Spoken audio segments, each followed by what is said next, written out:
So today Nick's going out fishing. I'm tagging along as per usual. And what my goal is of today is to capture super duper moody stuff. And why I have that ambition is because the weather outside right now is like this crispy, dark and moody cloud.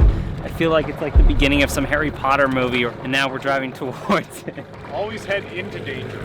It never expects you coming at it.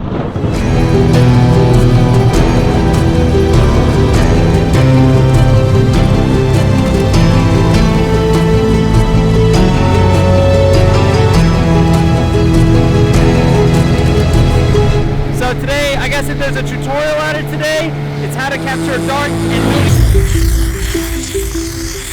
So while Nick casts out with the ambition to capture his next prize piece, I dive in to do the same.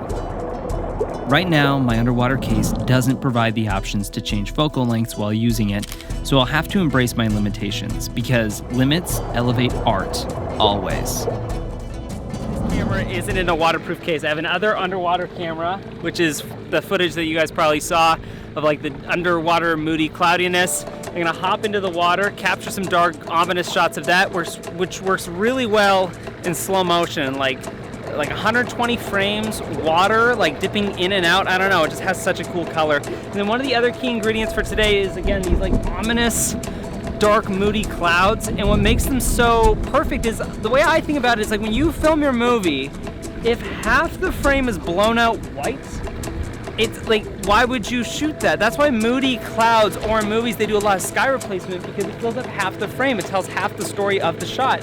And so that's why I love shooting in this kind of weather, because you can see it in the shots. I'll be filming today on a range of different focal lengths, from my favorite 50mm 1.4 Sigma Art Series lens to a wide 16 to 35 G Master.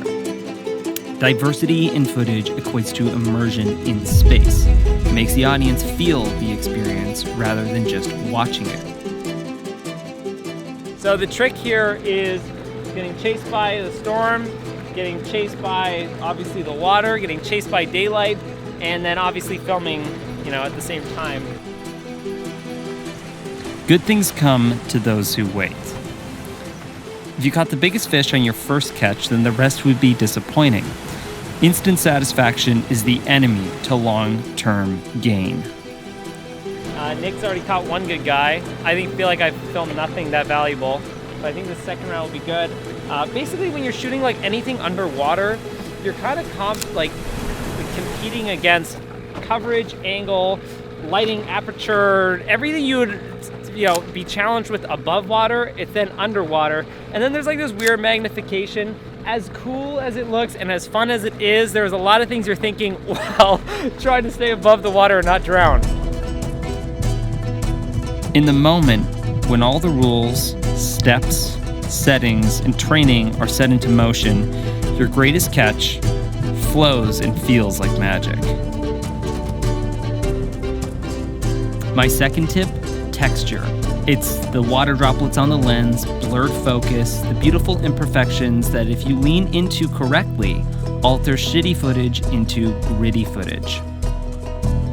Capturing so much cinematic footage. I actually thought of a good one for you. Ready? Cynic magic.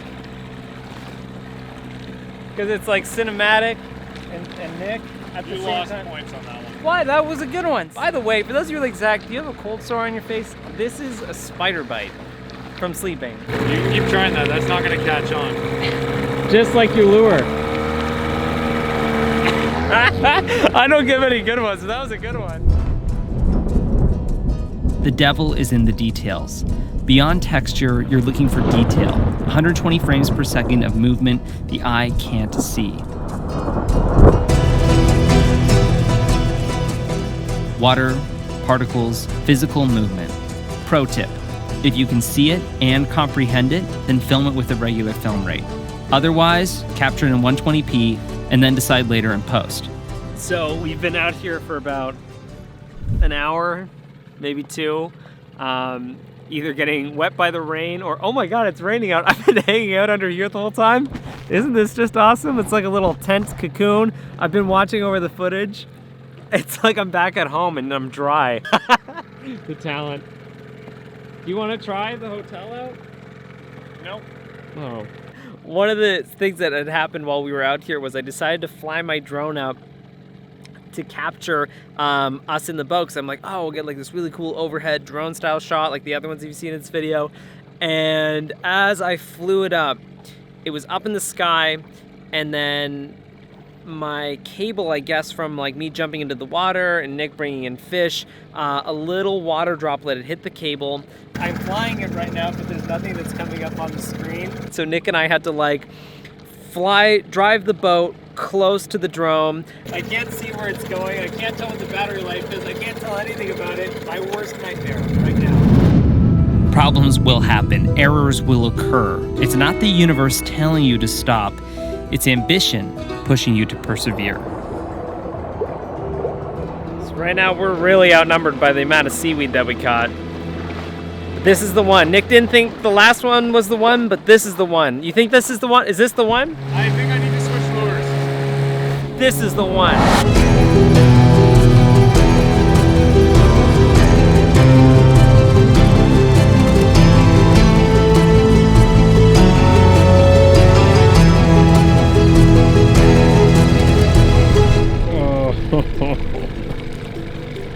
Okay, well, I think it's safe to say that our journey has kind of concluded out here on the boat. Nick did catch one big fish, almost had about like 20 in the boat. I think it was a pretty successful day. We got some amazing shots. Know your limit, play within it. That's the Canadian Lottery Company. I think the quote that I want to bring up for the end of this episode is one from the 4 Agreements, which is repetition makes the master, and patience makes perfect is one that I guess I just came up with. So to conclude this video, let's gather the takeaways. Patience makes perfect. Don't expect perfection, because if you do, you'll only receive disappointment in anything you create. The real beauty lays in diversity, details, texture, sky, and of course, what you've been waiting for, color grading.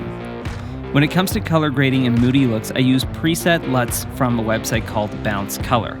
I'll link them in the bottom. And when it comes to music and sound effects, I get most of those from a website called Soundly and from Epidemic Sound. If you want to learn how I apply both of those things, there'll be 2 tutorials that are popping up on the screen right now.